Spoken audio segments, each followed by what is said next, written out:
Dalam surah Al-Humazah ayat 1, sebenarnya Al-Humazah ini lengkap, satu surah itu berbicara masalah ini ya. Masalah tidak bolehnya seseorang menceritakan aib saudaranya muslim ya, masuk ke dalam wilayah kehormatan dia, semua ini nggak boleh. A'udzu billahi minasyaitonir rajim. Wailun likulli humazatin lumazah. Wailun maknanya banyak dalam bahasa Arab. Bisa kecelakaan, kehinaan, kehancuran ya. Kemudian juga bisa bermakna lembah di api neraka untuk penyiksaan.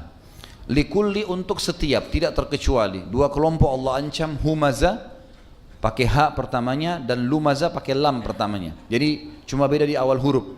Humaza alladhi ya'ibun nasu biqaulihi, orang yang sibuk menceritakan aib orang lain dengan lisannya. Lumaza alladhi ya'ibun nasu bifi'lihi, orang yang sibuk mencontohkan aib orang lain dengan perilakunya. Ini disebutkan sudah tidak boleh. Kemudian Allah tentu lanjutkan kalau kita bacakan ayatnya lengkap ini atau surah lengkapnya dikatakan alladzi jama'a malan wa 'addada, orang-orang yang sibuk yang masuk dalam kelompok humazah dan lumazah adalah orang-orang yang sibuk selalu mengumpul prestasi dunia. Makna ayat lainnya mengumpulkan harta. Kadang-kadang untuk jabatan, maka dia menyenggol orang lain supaya jatuh, supaya dia terpilih sebagai calon ketua lembaga, rektor di kampus, apalah ya, mungkin ketua takmir masjid, mungkin ini, mungkin itu, atau mungkin sampai kepada ketua wilayah, ya, pilkada, pilpres dan seterusnya. Maka dia bukannya menunjukkan kualitasnya, tapi dia malah mencontohkan aib atau menceritakan aib orang lain, sengaja mengorek-ngorek kesalahan saudaranya muslim untuk menjatuhkannya.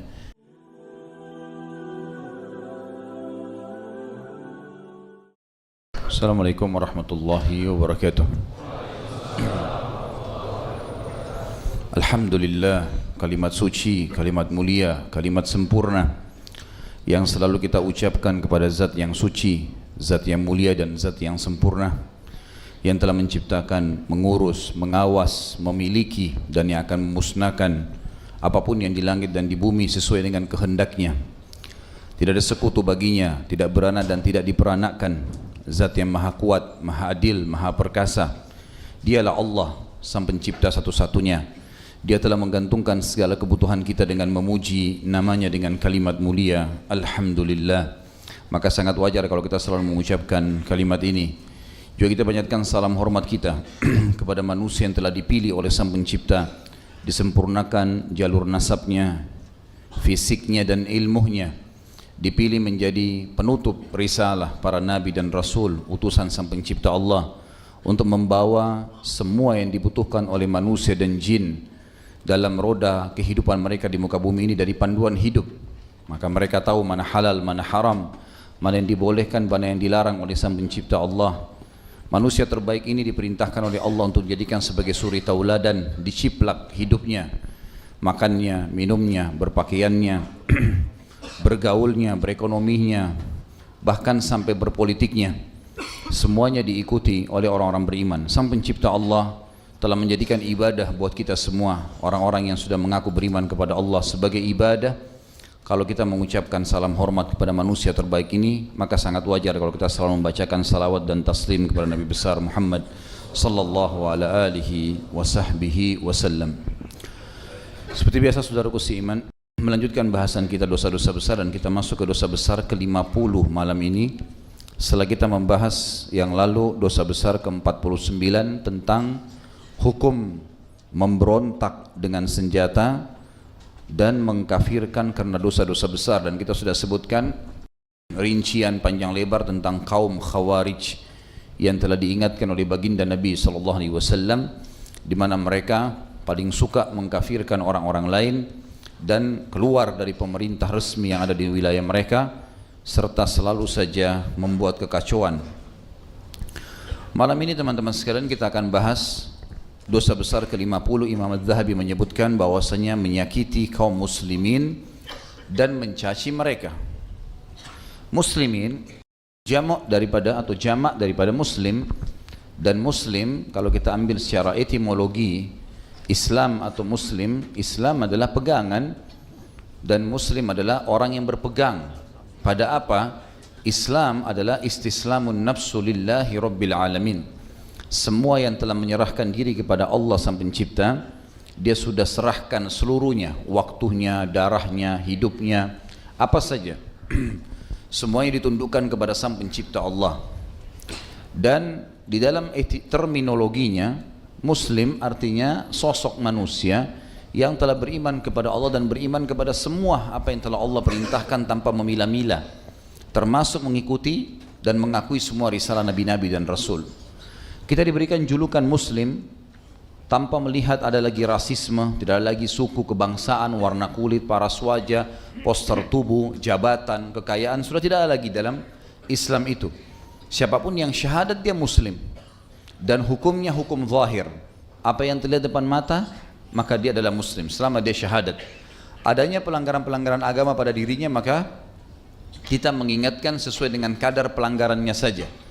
Dan kita tidak boleh sama sekali sengaja mengorek-ngorek kesalahan Muslim, apalagi sampai menyakiti mereka atau mencaci maki atau bahkan masuk ke dalam kehormatan atau mencoreng kehormatannya.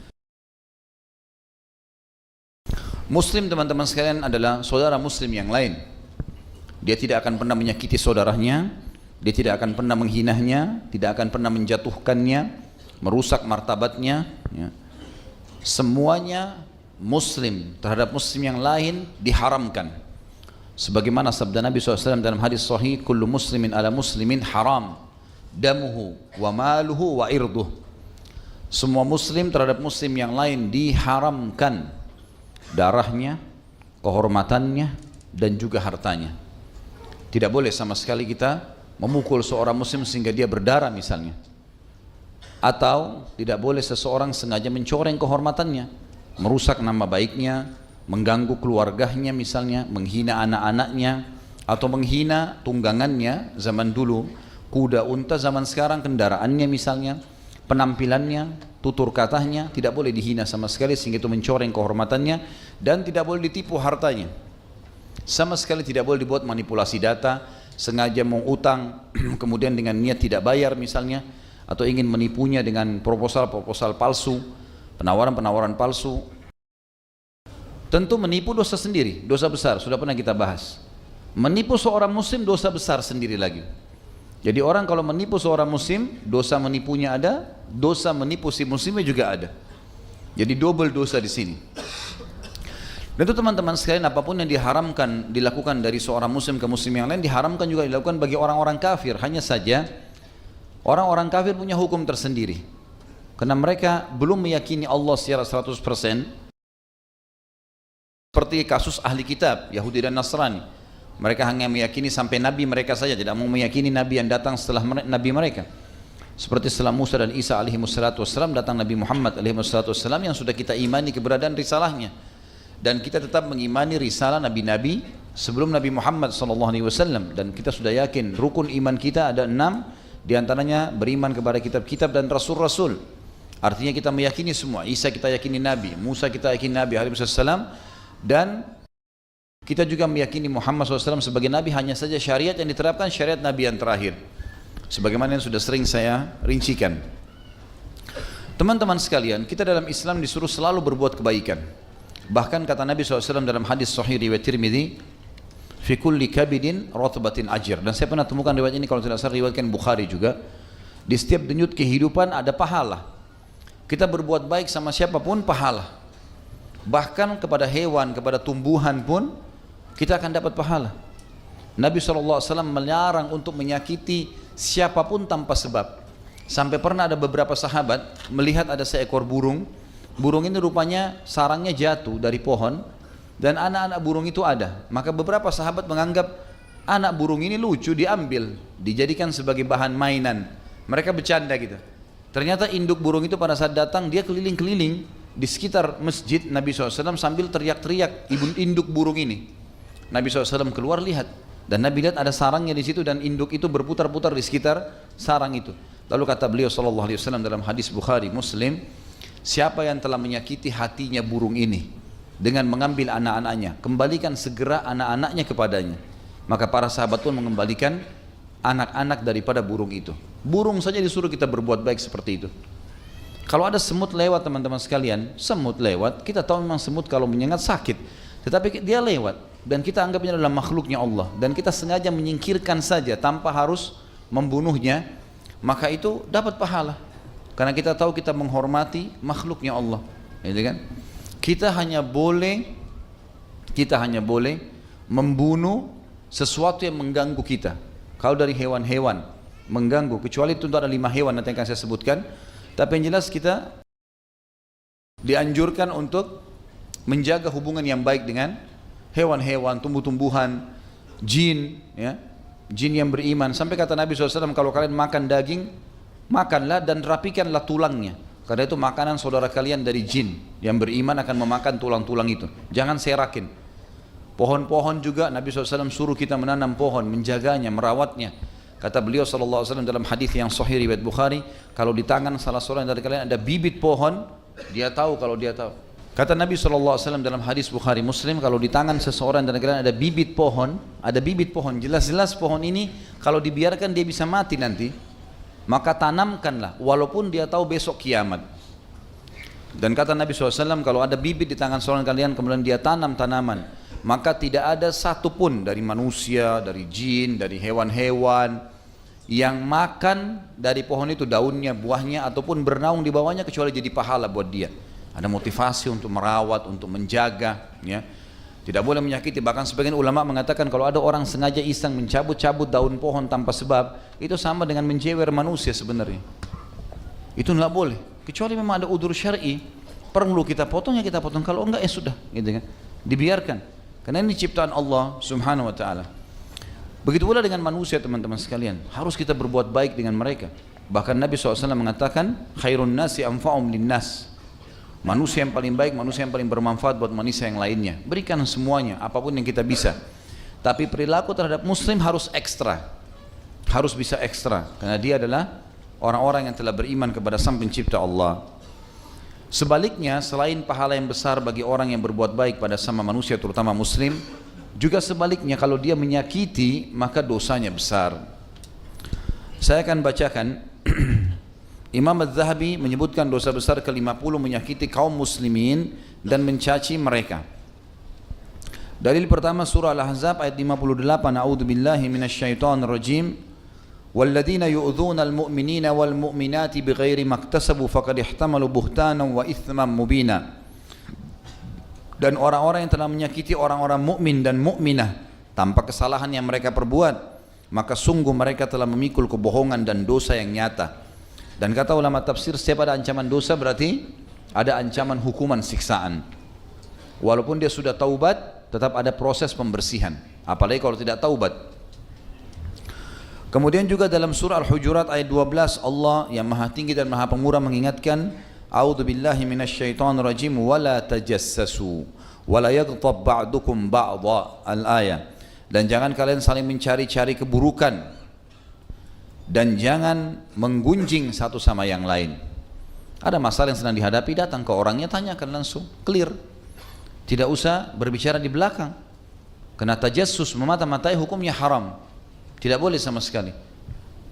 Bahkan dianjurkan oleh para ulama pada saat menafsirkan ayat ini, mereka mengatakan sangat dianjurkan setiap muslim untuk menurunkan pandangannya bukan hanya dari lawan jenisnya, tapi dari hal-hal yang dimiliki oleh seorang muslim yang bisa membuat hatinya jadi iri. Misal kalau dia lihat ke kendaraan orang, hatinya hasut, dia harus turunkan pandangan, jangan lihat kendaraan itu. Atau dia lihat rumahnya seseorang mewah, maka dia takut hatinya hasut, dia alihkan pandangan matanya. Sampai seperti itu. Jadi bukan hanya sekedar lawan jenis, tapi apa saja yang membuat bisa menyakiti seorang muslim, maka dihindarkan. Pernah ada sahabat jalan di pasar Madinah, tidak niat apa-apa. Pedangnya, dia tidak punya sarung pedang, tidak disarungin, maka ditaruh di pinggangnya. Lalu Nabi SAW lihat mengatakan, beritahukan orang itu supaya dia membungkus pedangnya, jangan sampai dia menyakiti muslimin. Padahal dia tidak niat apa-apa orang itu, bukan niat mau mengganggu, bukan niat mau apa. Tapi siapa tahu bisa menjadi penyebab, maka ini sudah cukup untuk dilarang dalam Islam. Maksud dalam tajassus, teman-teman sekalian, adalah memata-matai profesi seseorang, ya. Dia menikah dengan siapa, ya, kenapa dia menikah, kenapa dia cerai, kenapa dia kerja, kenapa kulitnya putih, kenapa mukanya begitu, kenapa rambutnya begitu. Enggak ada urusan sama kita, ya. Yang kita perlu luruskan, kalau seandainya itu melanggar agama, luruskan. Itu kewajiban kita. Tapi kalau tidak, ya tidak usah. Tidak usah mencampuri urusan orang lain. Makin kata ulama seseorang muslim mengurung dirinya di tanggung jawab yang diamanahkan oleh Allah kepadanya, maka makin selamat di dunia dan di akhirat. Kata Urwa bin Zubair rahimahullah menasihati seseorang, dia bilang, saya nasihati kamu untuk kamu menjadi raja di dunia dan raja di akhirat. Kata orang itu, kebetulan orang itu miskin. Dia bilang, siapa yang tidak mau wahai imam? Saya tentu mau jadi raja. Kata dia, zuhudlah terhadap apa yang di tangan orang di dunia, maka secara otomatis, maksudnya jangan ganggu orang, jangan kau berharap ambil punyanya orang lain, jangan kau gunjing, jangan gibah, jangan masuk ke wilayahnya orang lain. Maka kau akan jadi raja di dunia karena kau tidak punya masalah sama orang lain, dan kau akan jadi raja di akhirat karena kau akan dimasukkan surga oleh Sang Pencipta. Dari iman teman-teman, makin kita aman dari masalahnya orang lain makin baik. Jangan campur itu semua. Ada orang subhanallah memang sibuk mencari itu, selalu menyiapkan musuh untuk dia dan tidak ada manfaatnya sama sekali. Sama ini musuh, sama itu musuh, sama ini musuh, tidak ada sama sekali manfaatnya buat dia. Maka ini akan menjadi masalah. Dan dikatakan wala yaghtab ba'dukum ba'dha, sama maknanya kurang lebih memata-matai melihat dengan mata, sementara menggunjing adalah sengaja mengucapkan aib yang ada pada diri saudara muslim kita. Dalam surah Al-Humazah ayat 1, sebenarnya Al-Humazah ini lengkap, satu surah itu berbicara masalah ini ya. Masalah tidak bolehnya seseorang menceritakan aib saudaranya muslim ya, masuk ke dalam wilayah kehormatan dia, semua ini enggak boleh. A'udzubillahi minasyaitonir rajim. Wailun likulli humazatin lumazah. Wailun maknanya banyak dalam bahasa Arab. Bisa kecelakaan, kehinaan, kehancuran ya. Kemudian juga bisa bermakna lembah di api neraka untuk penyiksaan. Likulli untuk setiap, tidak terkecuali. Dua kelompok Allah ancam, humaza pakai hak pertamanya dan lumaza pakai lam pertamanya. Jadi cuma beda di awal huruf. Humaza alladhi ya'ibun nasu biqaulihi, orang yang sibuk menceritakan aib orang lain dengan lisannya. Lumaza alladhi ya'ibun nasu bifi'lihi, orang yang sibuk mencontohkan aib orang lain dengan perilakunya. Ini disebutkan sudah tidak boleh. Kemudian Allah tentu lanjutkan kalau kita bacakan ayatnya lengkap ini atau surah lengkapnya dikatakan alladzi jama'a malan wa 'addada, orang-orang yang sibuk yang masuk dalam kelompok humazah dan lumazah adalah orang-orang yang sibuk selalu mengumpul prestasi dunia. Makna ayat-ayatnya mengumpulkan harta. Kadang-kadang untuk jabatan, maka dia menyenggol orang lain supaya jatuh, supaya dia terpilih sebagai calon ketua lembaga, rektor di kampus, apalah ya. Mungkin ketua takmir masjid, mungkin ini, mungkin itu, atau mungkin sampai kepada ketua wilayah, ya, pilkada, pilpres dan seterusnya. Maka dia bukannya menunjukkan kualitasnya, tapi dia malah mencontohkan aib atau menceritakan aib orang lain, sengaja mengorek-ngorek kesalahan saudaranya muslim untuk menjatuhkannya. Dan ini masuk dalam masalah ini. Alladzi jama'a malan mu'addada adalah orang-orang yang sibuk mengejar prestasi dunianya. Yahsabu anna malahu akhlada, dia mengira hartanya, prestasi dunianya, jabatannya akan mengekalkannya di dunia. Kalla, tidak akan pernah. La yumbadzanna fil hutama, pasti dia akan dilempar ke dalam hutamah. Wa ma adraka mal hutamah, apakah kalian tahu apa itu hutamah? Kenapa harus takut?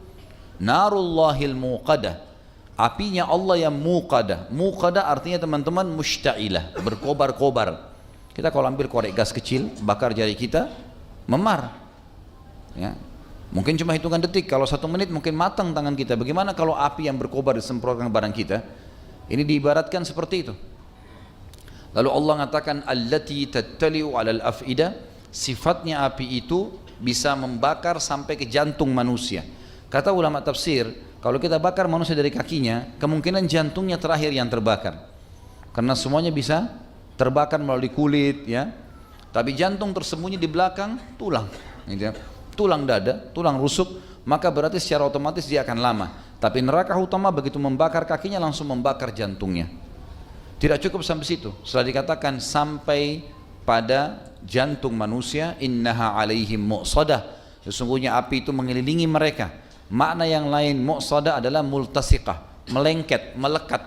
Jadi kalau kita lemparkan api ke orang, semprotkan api, lalu api itu tertarik lagi ke senjata kita misalnya, dia hanya rasakan percikan api kemudian selesai. Mungkin panas, mungkin memar, tapi bagaimana kalau badan orang itu dikasih minyak atau bensin lalu disemprot api lalu apinya melengket di badannya sampai dia mati terbakar. Maka ini yang dimaksud dengan innaha alaihim mu'sadah. Sesungguhnya api neraka utama itu begitu kena badan mereka melengket sampai membakar hangus, baru kemudian dia padam, dikasih diganti lagi kulit baru, kemudian dibuat lagi makhluk itu, dibangunkan lagi, dibangkitkan lagi, kemudian dibakar lagi, begitu terus. Kemudian fi amadin mumaddadah, ayat terakhir, dan mereka akan diikat di tiang-tiang yang bergelantungan di atap neraka utama. Jadi kalau kita tancapkan tiang di tengah-tengah ruangan masjid ini dan kita bakar seluruh ruangan ini, dia bergerak kiri kanan pun tetap akan terbakar dan dia rasakan panasnya setiap saat. Dan ini tegasnya satu surah lengkap membahas tentang tidak bolehnya seorang muslim menyakiti saudaranya muslim yang lain, baik dengan perkataan, baik dengan contoh perilaku, semua diancam dalam satu surah ini. Kemudian kita lengkapkan dengan bahasan dari Nabi SAW. Hadis pertama riwayat Bukhari dalam Kitabul Adab, nomor hadisnya 3130, dan Imam Muslim dalam Kitabul Bir Wassilah nomor 2591. Kata Nabi SAW, inna syarran nasi manzilatan indallahi man wada'ahun nasu tiqa'a fuhshi atau fahshihi. Sesungguhnya manusia yang paling buruk kedudukannya di sisi Allah pada hari kiamat adalah orang yang ditinggalkan oleh manusia karena takut akan kekejiannya atau kejahatannya. Jadi kita muhasabah masing-masing teman-teman sekalian. Kalau ada di diri kita, setiap kali kita mau berteman dengan orang, mengunjungi kerabat, berbicara dengan orang lalu orang lain berusaha menghindar, itu menandakan ada masalah nih. Bahkan sudah jelas-jelas divonis orang ini adalah orang yang paling buruk kedudukannya di sisi Allah, artinya paling berat siksaannya pada hari kiamat. Kemudian dalam hadis yang lain, baginda Nabi SAW mengingatkan dalam riwayat Tirmidzi dalam kitab Bir Wassilah nomor hadisnya 2003, dan juga Abu Daud dalam Kitabul Adab nomor 4799. Kata baginda Nabi SAW, innallaha yubghidul fahishal badhi. Sesungguhnya Allah murka kepada orang yang keji dan gemar berkata kotor. Fahish diistilahkan dalam bahasa Arab perbuatan keji, artinya perbuatan yang diikuti dengan perkataan buruk dan jamahan tangan atau kaki atau sentuhan kaki yang kasar. Itu dikatakan dengan fahish. Kalau seseorang, orang Arab mengatakan orang ini fahish, maka berarti dia rusak perkataannya, rusak perbuatannya, ya. Allah benci dengan orang yang fahish dan badhi. Badhi ini suka gemar untuk berkata kotor, dalam arti kata apa saja ya, walaupun dia dalam bercanda, walaupun dia berbicara dengan istrinya atau dengan suaminya, bercanda sama anaknya, semuanya dengan kalimat kotor. Itu diistilahkan dengan badhi. Semua ini tentu teman-teman sekalian tujuannya untuk menghindari jangan sampai menyakiti orang lain. Di dalam hadis yang ketiga adalah hadis riwayat At-Tayalisi dari Usama bin Syarik dan isnadnya sahih. Kata Nabi SAW, kullul muslimi alal muslimi haramun irduhu wa maluhu wa damuhu at-taqwa hahuna bihasbi imri'in minasyarri an yahkira akhahu muslim. Setiap muslim terhadap muslim yang lain diharamkan kehormatannya. Gak boleh sama sekali dicoreng apapun yang berhubungan dengan martabatnya, nama baiknya kah, ya, ekonominya kah, istri dan anaknya kah, atau suami sama anaknya kah, tidak boleh sama sekali dicoreng hubungannya, tidak boleh dirusak sama sekali irdi, kehormatannya. Mal adalah hartanya, tadi sudah saya jelaskan di awal pembukaan kita, tidak boleh ditipu, tidak boleh diambil, tidak boleh sengaja utang nggak bayar. Wadamuhu, dan darahnya tidak boleh ditumpahkan, ya. Takwa itu ada di sini, kata Nabi SAW. Kepatuhan itu ada di sini, lalu beliau berikan isyarat ke dadahnya. Artinya apa yang saya sampaikan ini akan berbekas pada orang yang berbicara atau menanamkan di dalam hatinya. Kepatuhan kepada Allah akan ada di dalam hati seseorang. Dan cukuplah sebagai sebuah keburukan yang berat sekali bagi seseorang pada hari kiamat. Keburukan, kekejian artinya hukuman yang berat, ya. Dengan cara dia merendahkan saudaranya muslim. Dengan cara dia merendahkan saudaranya muslim. Apa saja. Mungkin karena dia merasa lebih ekonominya, maka dia merendahkan orang lain. Dan saya sudah pernah bilang teman-teman sekalian, kalau masih ingat selalu saya ucapkan itu ya. Jauhi syamata. Syamata menganggap remeh orang lain. Tidak boleh sama sekali. Bahkan terhadap musuh pun kita nggak boleh syamata. Nggak boleh kita menganggap remeh. Makanya doa Nabi SAW, lindungilah kami dari syamatatil a'da. Jangan sampai kami menganggap remeh musuh. Karena di perang Hunain setelah pembebasan kota Mekah, pasukan muslimin di awal peperangan kalah. Padahal jumlah mereka lebih banyak dari pasukan musuh. Karena jumlah muslimin di atas 12.000 orang pada saat itu. Belum pernah pasukan Islam dari pertama Nabi SAW hijrah ke Madinah sampai pembebasan kota Mekah sejumlah itu. Pasukan yang ada di Hunain 8.000-9.000 orang, lebih sedikit pasukan musuh. Maka muslimin sebagian besar menganggap remeh. Oh itu musuh, pasti kita menang lah. Seperti itu.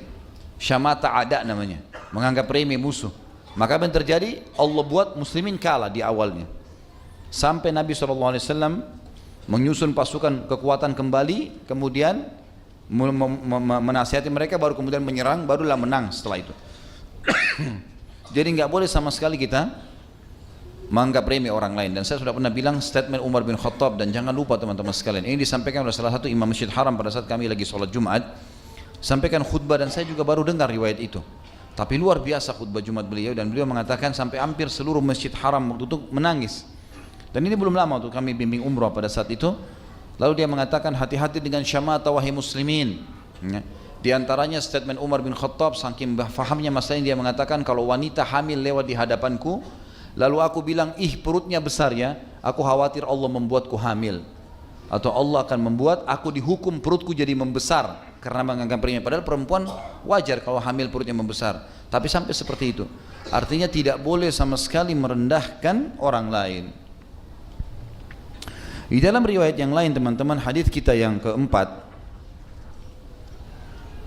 maaf ini hadis yang kelima. Hadis yang keempat tadi riwayat Tirmidzi dan dihasankan oleh beliau. Hadis yang kelima ini adalah hadis riwayat Imam Muslim, dan Imam Muslim meriwayatkan dalam kitab Bir Wassilah nomor 2564. Kata Nabi SAW, al-muslimu akhul muslim, la yadlimuhu, wa la yakhdhuluhu, wa la yahkiruhu, bihasbi imri'in minasyarri an yahkira akhahu muslim. Setiap muslim adalah saudara satu sama yang lain, tidak boleh menzaliminya. Zalim berarti mengambil haknya atau tidak memberikan haknya. Dua ya, kezaliman itu masuk dalam dua pintu. Bisa kita tidak memberikan haknya, misal pegawai tidak digaji, misal istri anak tidak diberikan nafkah, ya, janji tidak ditepati, ini berarti haknya kita tidak kasih. Atau kita mengambil dari dia sesuatu, dua-duanya kezaliman. Setiap muslim adalah saudara muslim yang lain, tidak boleh menzaliminya, tidak boleh membiarkannya terzalimi, dan tidak juga merendahkannya.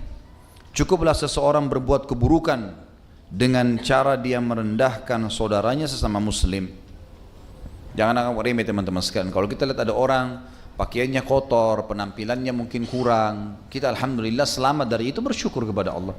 Alhamdulillah, engkau telah selamatkan aku ya Allah dari itu. Mudah-mudahan engkau memberikan saudaraku ini sesuatu yang lebih. Seperti itulah. Misal contoh, antum jalan pakai mobil tahun 2016, Masya Allah baru. Biasanya syaitan menggunakan cara untuk membuat kita menghina orang lain. Lewat di sebelah kita mobil tahun 70-an. Mobilnya sudah tua, banyak rusaknya. Apa yang harus kita lakukan? Alhamdulillah, saya engkau berikan mobil seperti ini ya Allah, bantulah saudaraku itu agar mengganti mobilnya. Misal, jangan bilang wah mobil tua gitu. Nih mobil baru nih, ingat syamata ini. Jangan tiba-tiba Allah balik. Berapa waktu kemudian dia yang pakai mobil baru, antum yang pakai mobil butut nanti, ya? Nggak boleh. Motor orang lain, ya, penampilannya. Pokoknya apapun yang Allah berikan kelebihan teman-teman, ucapkan alhamdulillah, itu saja. Bahkan kata Nabi SAW, siapa yang melihat aib atau kekurangan pada diri seseorang yang lain, maka dia semestinya membaca doa yang mulia, alhamdulillahilladzi afani mimma btala bihi. Segala puji bagi Allah yang telah menyelamatkan saya dari apa yang diujikan kepada orang ini. Wa faddalani ala katsir mimma khalaqa tafdila, dan telah mendahulukan saya dengan kelebihan yang banyak dibandingkan makhluknya yang lain. Kemudian dikatakan teman-teman sekalian, beliau mengangkat lagi firman Allah Subhanahu wa taala dalam surah An-Nur ayat 19. ini tersisipkan. Semestinya ayat Al-Quran ini di awal ya, berikut dengan dalil Al-Quran. Tapi kita bacakan karena beliau menulisnya di sini. Imam Adz-Dzahabi rahimahullah menulisnya An-Nur ayat 19. A'udzu billahi minasyaitonir rajim. Innal ladzina yuhibbuna an tashi'al fahishatu fil ladzina amanu lahum 'adzabun alimun fid dunya wal akhirah. Sesungguhnya orang-orang yang ingin suka berita perbuatan yang keji tersyiar di kalangan orang-orang yang beriman, hasud, iri, lihat orang lain maju, orang lain itu terus dia sibuk dengan itu terus. Kenapa ya, kenapa ya, kenapa ya, selalu merasa kenapa orang lain punya kelebihan. Lalu dia sebarkan sesuatu yang bisa menjatuhkan ya, reputasinya, kebaikannya orang itu di kalangan orang-orang beriman. Sesungguhnya orang-orang yang ingin agar berita perbuatan yang keji tersyiar di kalangan orang-orang beriman, maka mereka mendapatkan azab yang pedih, bukan cuma di akhirat, di dunia dan di akhirat. Hukuman akan datang. Bahaya sekali. Dan jangan coba-coba teman-teman sekalian. Makanya jangan masuk kepada wilayahnya orang lain. Usahakan mata kita melihat sesuatu yang baik. Bahkan apa kata Nabi SAW kepada para sahabat? Jangan ada yang memulai pembicaraan denganku ya, dengan menceritakan keburukan sahabat-sahabatku. Aku ingin bertemu dengan mereka dalam kondisi dadahku lapang. Jadi ketemu tanya sebuah hukum, oke. Minta nasihat, oke. Jangan bilang si fulan begini, si fulan begini. Saya nggak mau dengar itu semua, kata Nabi SAW. Tidak perlu. Ya, kalau ada masalah nanti dipecahkan, iya. Tapi kalau ada orang sibuk dengan ini, tiap hari menceritakan saya kesalahan orang lain, ini dilarang di dalam agama kita. Hadis yang keenam diriwayatkan Imam Bukhari dalam kitab di sini disebutkan sama ya tentang masalah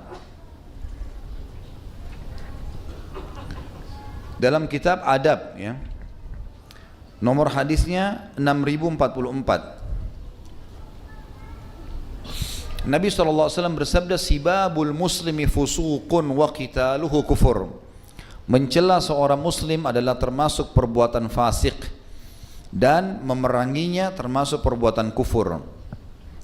Yang dimaksud dengan sibab atau sab adalah mencela dengan cara berhadapan dengannya ya. Sab itu artinya orang mencela tapi berhadapan wajah. Dia mencelahnya, menghinanya mungkin karena jenjang ekonomi atau jabatan dan seterusnya ya. Misal seseorang ibu di rumah, ibu ummahat kita di rumah memarah-marahi pembantunya karena menganggap pembantu ini pekerja gitu kan. Atau misalnya seseorang atasan memarahi bawahannya karena menganggap ini adalah bawahan dia. Padahal sebenarnya secara tidak sengaja saja, kebetulan mereka berada dalam keadaan seperti itu. Kalau mereka seperti kita tentu tidak mau jadi pembantu, nggak mau jadi supir, nggak mau jadi pegawai. Mereka juga mau jadi seperti kita. Maka jangan sampai kita menganggap remeh teman-teman sekalian. Makin kita merendah, makin kita baik, maka makin terbuka rahmat Allah. Sampai ada sahabat datang mengatakan, ya Rasulullah, berapa kali kami harus maafkan pegawai kami? Nabi SAW diam. Orang itu ulangi, ya Rasulullah, berapa kali kami harus maafkan pegawai kami? Karena mereka punya pegawai di kebun banyak. Kadang-kadang salah sedikit memotong tangkai kurma, maka bisa saja tidak berbuah lagi itu. Banyak kesalahan dilakukan. Berapa kali kami harus maafkan? Lalu Nabi SAW tundukkan kepala dan mengangkat sambil mengatakan, maafkan mereka walaupun 70 kali. Jangan terlalu menganggap kita yang lebih dari orang lain. Tentu boleh teman-teman kita berhentikan orang yang kita khawatir akan mendatangkan masalah besar atau tidak profesional dalam bidangnya, bisa saja. Tapi kalau misal kesalahan seseorang memang tidak disengaja, dia tidak sengaja, memang ada sesuatu yang darurat, maka kita boleh mendengar dulu permasalahannya apa. Kalau memang bisa dimaafkan, maafkan. Kalau tidak, maka maksud saya ditoleransi. Kalau tidak, maka boleh kita menjaga jarak, boleh saja kita memberhentikan kerja kalau memang dia berbahaya bagi perusahaan, bagi rumah, bagi semuanya.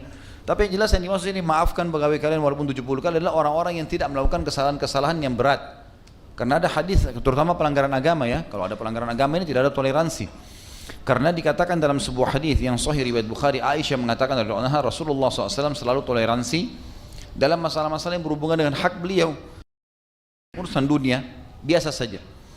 Tapi beliau akan marah kalau hukum Allah dilanggar.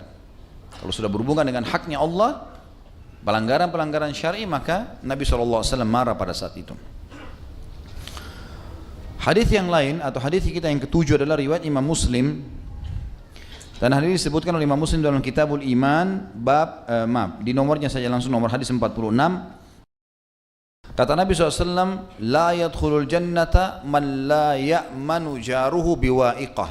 Tidak akan masuk surga orang yang mana tetangganya tidak merasa aman dari keburukannya. Ya, ini kurang lebih sama.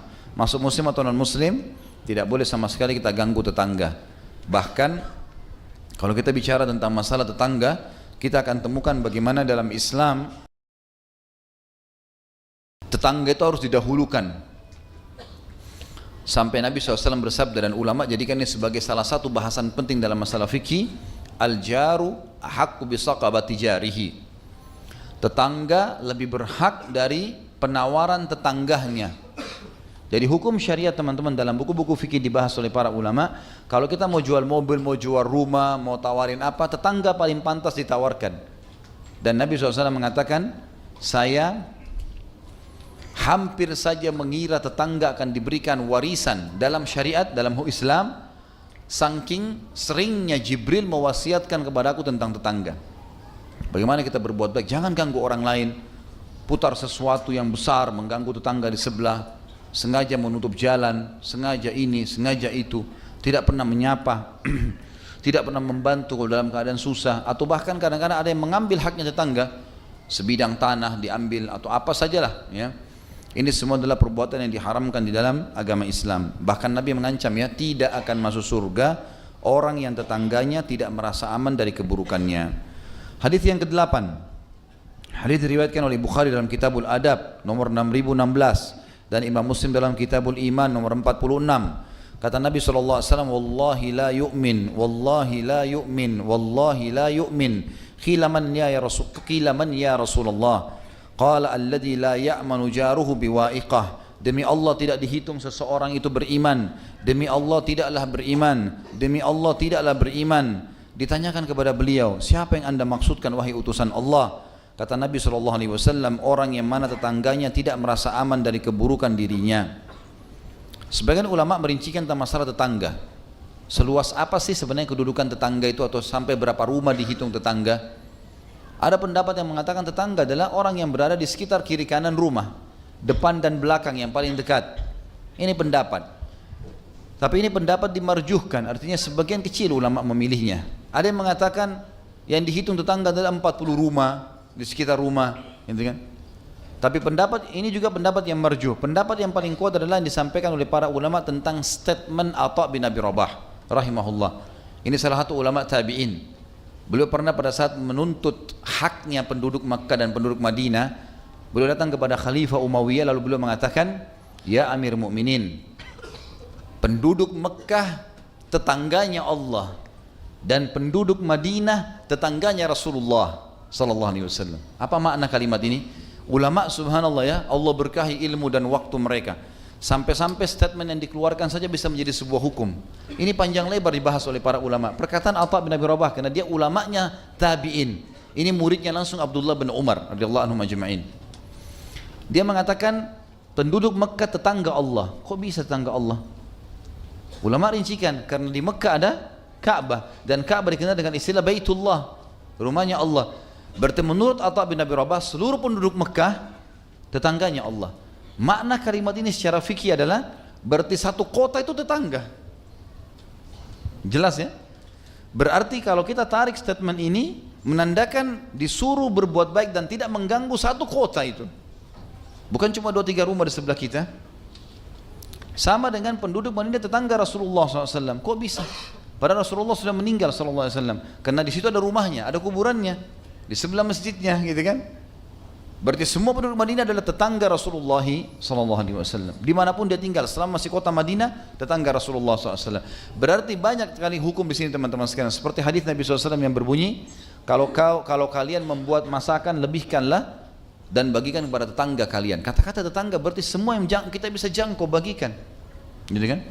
Karena banyak orang tidak memahami poin ini teman-teman. Dia anggap tetangga orang sebelahnya. Dia tegur sapa sama. Dia tinggal di sebuah komplek 15 rumah, dia nomor 12 ya nomor 11 sama nomor 13 tetangga saya, nomor 1 bukan, gitu kan?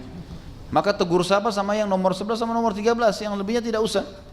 Banyak orang terjadi begitu. Sampai ada istilah di Jakarta kan, tetangga tidak tahu tetangganya, ya? rumah tidak pernah terbuka, tidak pernah tegur sapa, tidak pernah mengirimkan makanan, tidak pernah mengetahui keadaan mereka. Padahal tetangga punya hukum loh. Sebagaimana sabda Nabi SAW tadi, aku mengira tetangga akan mendapatkan warisan karena seringnya Jibril mewasiatkan itu. Jadi kita harus teman-teman di sini kata Nabi SAW, saya ulangi, demi Allah tidak beriman, demi Allah tidak beriman, demi Allah tidak beriman. 3 kali Nabi SAW bersumpah.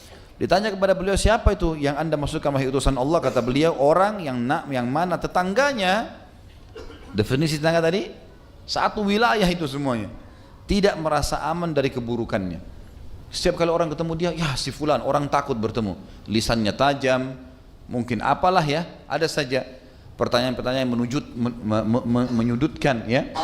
Termasuk adab dengan muslim teman-teman, jangan tanyakan apapun kecuali dia jelaskan. Misal dia pakai baju warna hitam, kita lihat, mungkin kalau ketemu assalamualaikum, yang penting apa kabar, baik semua, nggak usah kita tanya kenapa hari ini pakai baju hitam, apa urusannya, orang mau pakai hitam, mau pakai putih, mau pakai biru, urusan dia. Tapi kalau pelanggaran agama, misal ada pelanggaran agama, langsung kita masuk ke poin. Akhi, setahu saya ada hadis Nabi yang melarang memakai baju syuhra misalnya, baju yang menyolok atau baju yang cenderung dengan warna lawan jenis, maka itu semestinya harus dijauhi. Kita berikan nasihat dengan tujuan itu. Jangan menyudutkan orang-orang dengan pertanyaan yang tidak perlu. Sebagian salaful ummah berkata, kalau seandainya ada seorang yang saya kenal jalan di atas tunggangan, zaman dulu tuh orang pakai unta sama kuda, jadi kelihatan sekali, bersama seorang wanita yang saya tidak kenal. Jadi dia kenal si laki-laki tapi dia tidak kenal si wanita, kena persahabatan misalnya. Jalan, kalau saya mengenal seseorang, sosok laki-laki berjalan dengan seorang wanita yang saya tidak kenal, padahal saya sudah kenal baik si laki-laki, saya akan mengatakan itu berarti itu mungkin istrinya, itu mungkin ibunya, itu mungkin adiknya. Saya akan cari 100 alasan untuk membenarkan itu adalah bukan wanita asing. Sampai seperti itu mereka menjaga lisannya, karena bisa saja sahabat kita nikah tidak beritahukan kepada kita, bisa terjadi, gitu kan? Maka tidak boleh sangka buruk ini. Kemudian hadis yang ke-9 adalah hadis yang diriwayatkan Imam Ahmad dalam musnadnya dari Anas radhiyallahu anhu. Maaf, ini sebenarnya hadis sahihain, ya. Sahih sesuai dengan syarat sahihain. Sahih sesuai dengan syarat Bukhari Muslim, tapi ini riwayat Imam Ahmad. Di jilid 4 musnad beliau nomor 154, kata Nabi SAW, la yadkhulul jannata abdun la ya'manu jaruhu biwa'iqah. Tidak masuk surga seorang hamba yang mana tetangganya tidak merasa aman dari keburukan dirinya. Selanjutnya yang ke-10 adalah hadis Bukhari Muslim. Nabi SAW bersabda, man kana yu'minu billahi wal yawmil akhir fala yu'dhi jarah. Barang siapa yang beriman kepada Allah hari akhir, maka hendaklah dia tidak menyakiti atau mengganggu tetangganya. Hadis yang setelahnya lafaz Imam Muslim, dan hadis ini yang tadi yang pertama diriwayatkan Imam Bukhari dalam Kitabul Adab nomor 6018 dan Imam Muslim dalam Kitabul Iman nomor 47. Sementara hadis kita yang ke-11 adalah hadis riwayat Muslim dalam Kitabul Iman nomor 48. Kata Nabi SAW, man kana yu'minu billahi wal yawmil akhir falyuhsin ila jarihi. Barang siapa yang beriman kepada Allah hari akhir, maka hendaklah dia bersikap baik kepada tetangganya. Jadi makin baik kepada tetangga berarti kita akan baik juga kepada orang lain. Hadis yang ke-12 adalah hadis riwayat Abu Hurairah radhiyallahu anhu. Beliau berkata, dan hadis ini diriwayatkan oleh Hakim dalam kitab Mustadraknya, dalam kitab Bir Wassilah di jilid 4 nomor 16, dan Imam Az-Zahabi menyetujui tentang kesahihan hadis ini. Qila ya Rasulullah, inna fulanata tusalli al-laila wa tasumu an-nahar wa fi lisaniha syai'un yu'dhi jiraniha atau jiranaha salitah. Faqala la khaira fiha hiya finnar. Ditanyakan kepada Rasulullah SAW, ya Rasulullah, sesungguhnya si fulanah, ada seorang wanita di Madinah rajin sekali sholat sunnah malam, tahajud gak pernah ketinggalan, dan berpuasa di siang hari, selalu puasa Senin Kamis, Ayyamul Bid, selalu jalan. Tapi lisannya menyakiti tetangganya. Kemudian ditambah dengan kalimat salitah, di sini terjemahkan pedas, artinya lisannya luar biasa, caci maki, menjatuhkan orang, menggunjing, memfitnah. Maka Nabi SAW bersabda, artinya Abu Hurairah tanya, ya Rasulullah, orang sholat malam, orang puasa tiap siangnya di waktu siangnya, tapi dia menghina orang lain, bagaimana? Kata Nabi SAW, tidak ada kebaikan padanya, dia pasti masuk neraka. Bukan cuma orang mati, orang hidup teman-teman sekalian, orang yang sudah mati pun kita dianjurkan untuk tidak menyebutkan keburukan mereka. Kalaupun orang itu buruk dan kita mau jadikan sebagai ibrah, ulama merincikan kalau dia orang kafir seperti Fir'aun, Haman, Qarun, ya, Namrud, ini boleh disebutkan untuk menjadi ibrah. Tapi kalau seorang muslim sudah meninggal, maka sebaiknya tidak usah disebutkan, dijauhi sama sekali. Karena juga kalau mau diambil ibrah darinya tidak perlu, kita tinggal sebutkan kebaikan dalam agama kita untuk diterapkan gitu. Karena Nabi SAW bersabda, dan ini hadis kita yang ke 12 atau 13 ini ya, diriwayatkan oleh Hakim dalam kitab Mustadrak, dalam Mustadrak beliau kitab Janaiz jilid 1 halaman 385.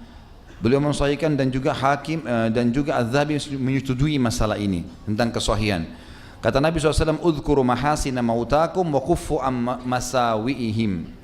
Sebutkan kebaikan-kebaikan orang yang telah meninggal dunia dari kalian dan cukuplah, jangan bicarakan kejelekan mereka. Sudah selesai, jangan lagi disebut-sebut.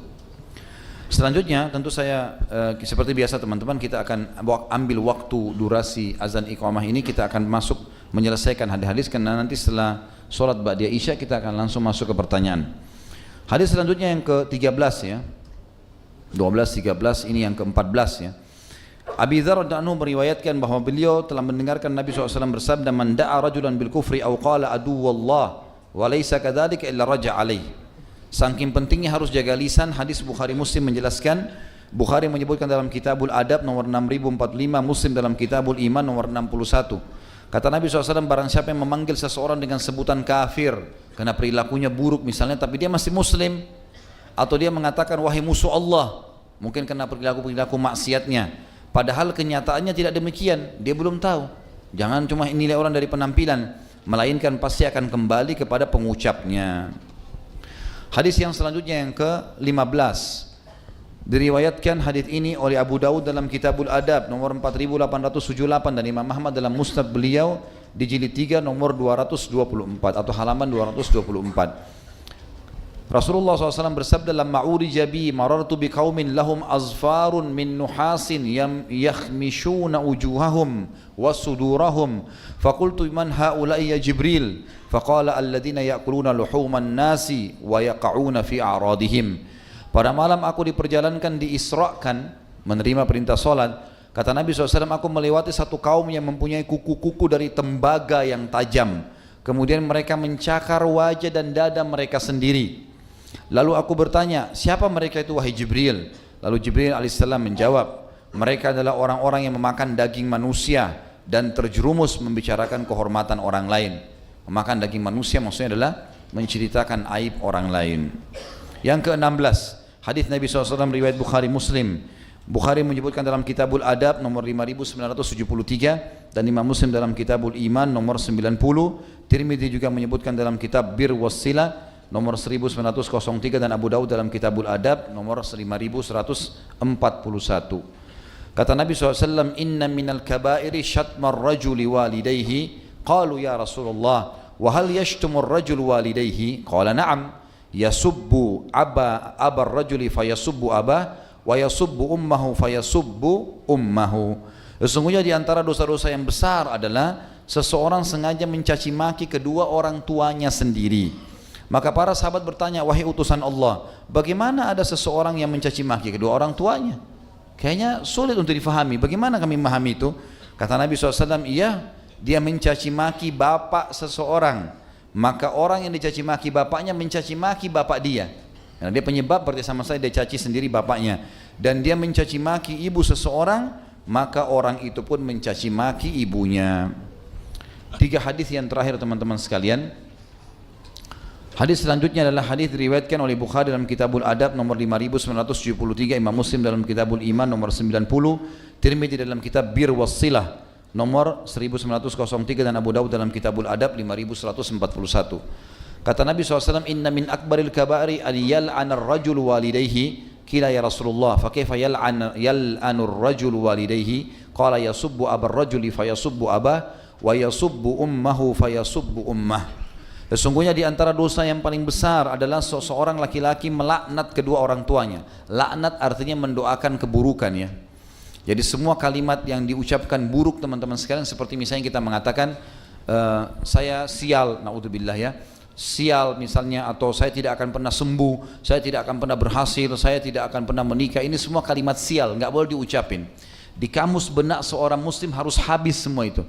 Semuanya yang ada perkataan positif, sebagaimana Nabi SAW katakan, dan saya sudah sampaikan di beberapa pertemuan kita, terulang-ulang hadis ini.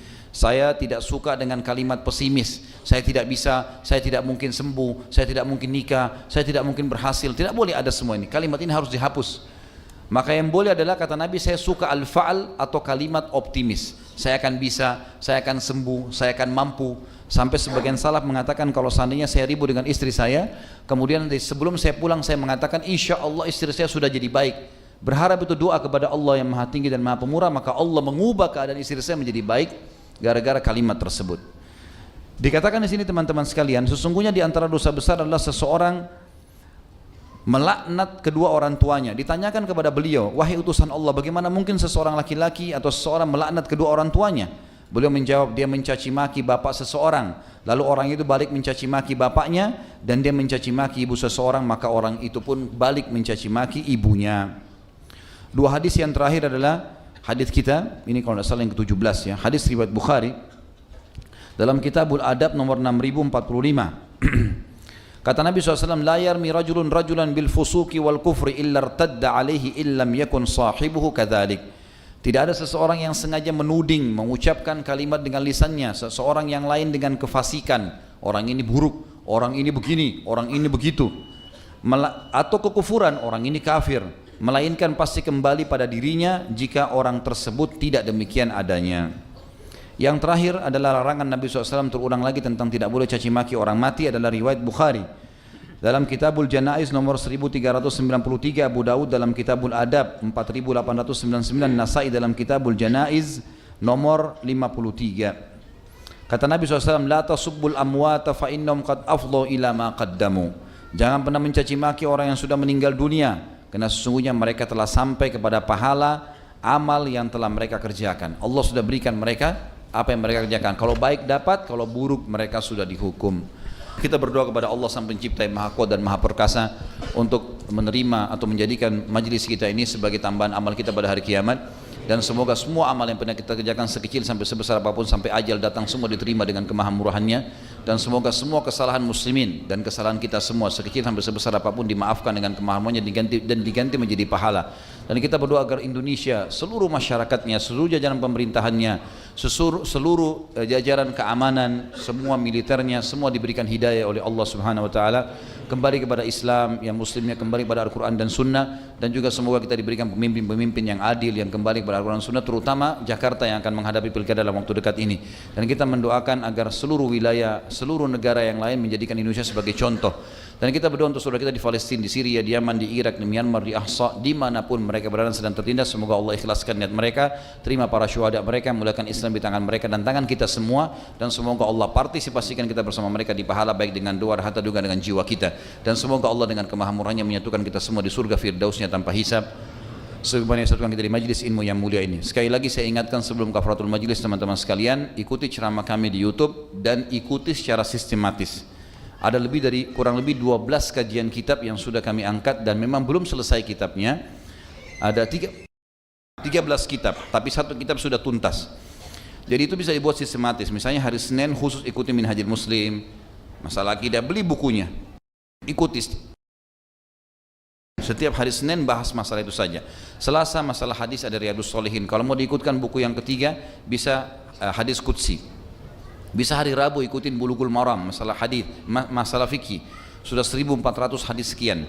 Hari Kamis bisa mahkota pengantin, masalah rumah tangga. Hari Jumat bisa sirah. Kalau mau dipartnerkan juga bisa diikutkan serial sahabat bersama sirah. Ini berarti sudah kita ikutkan 2 bahasan sekaligus. Hari Sabtu bisa kita bahas kabair, dosa-dosa besar.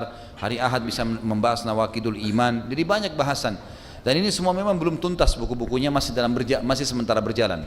Yang akan tuntas dalam waktu dekat adalah, ada 2 buku sudah selesai. Dosa-dosa besar ini, 107 dosa besar, dan ada buku yang lain, Rasulullah SAW bercerita tentang surga dan neraka, itu juga sudah tuntas. Itu bisa diikutin. Yang lainnya masih dalam tahap penyelesaian, dan yang menyusul adalah buku Bulughul Maram insyaallah dalam waktu dekat, karena kita sudah bahas sampai 1000 hadis sekian, 1400 hadis sekian, dan insyaallah tinggal mungkin beberapa bab saja sudah selesai. Maka ini saya sarankan untuk diikuti secara sistematis teman-teman supaya seperti kurikulum kuliah. Jadi jangan cuma sekedar ketik Khalid Basalamah terus dengar ceramah yang mana terlintas. Ini sayang, tidak sistematis. Lebih baik diatur, dibuat seperti kurikulum kuliah. Kalau bisa sehari dengar 2, dengar 3 bagus sekali. Kan gitu. Download, buatkan file dengan rapi, maka itu insya Allah bisa. Karena kami nggak bisa mengatur itu di YouTube ya. Permasalahannya setiap minggu kita ada upload lagi, 2 minggu upload lagi, jadi tidak bisa disusun. Naiknya maka akan sesuai dengan tema yang baru kita edit dan diangkat. Allahu a'lam. Mungkin begitu saja. Subhanakallahumma bihamdika asyhadu an la ilaha illa anta astaghfiruka wa atubu ilaik. Wassalamualaikum warahmatullahi wabarakatuh.